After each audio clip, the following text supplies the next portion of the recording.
জাতীয় নির্বাচন commission 7ই March 2025 তারা একটি প্রেস বিজ্ঞপ্তি দিলেন।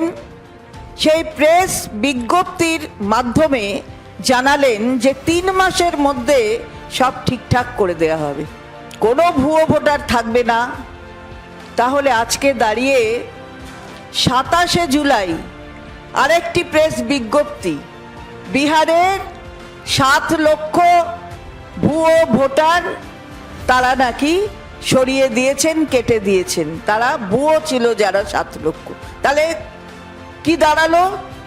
3 মাসে যে কাজটা করবেন বলেছিলেন সে কাজটা হয়নি, 3 মাস পেরিয়ে গেছে। 7 লক্ষ ভোটার ভুল ছিল, এটাকে আমরা কেটে দিলাম, সংশোধন হয়ে গেল।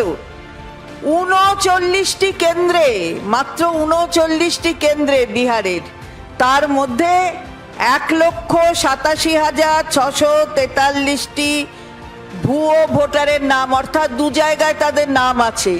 তাহলে সংশোধনীটা কোন জায়গায় গিয়ে দাঁড়ালো? 1,02,000 কেসে এমন নকল নাম খুঁজে পাওয়া গেছে যেখানে নাম, পিতামাতার নাম এক, বয়সের পার্থক্য মাত্র 0 থেকে 5 বছর, যার ফলে নির্বাচন কর্মীদের পক্ষে এন্ট্রিগুলোর মধ্যে পার্থক্য করাই অসম্ভব হয়ে দাঁড়িয়েছে। ভাবুন, তাছাড়া 25,862টি ক্ষেত্রে নাম, আত্মীয়ের নাম, বয়স সব তথ্যই পুরোপুরি মিলছে, একেবারে এক। তবুও এই ব্যক্তিরা ভোটার তালিকায় 2 বার করে অন্তর্ভুক্ত হয়ে আছে। সবচেয়ে উদ্বেগজনক হলো 16,375টি ঘটনা যেখানে নকল ভোটাররা যেন একে অপরের জীবন্ত প্রতিচ্ছবি। আর এই ধরনের ঘটনা নির্বাচন কমিশনের কাছে সামনে কি প্রশ্নগুলো তুলে ধরে আমরা জিজ্ঞাসা করতে চাই।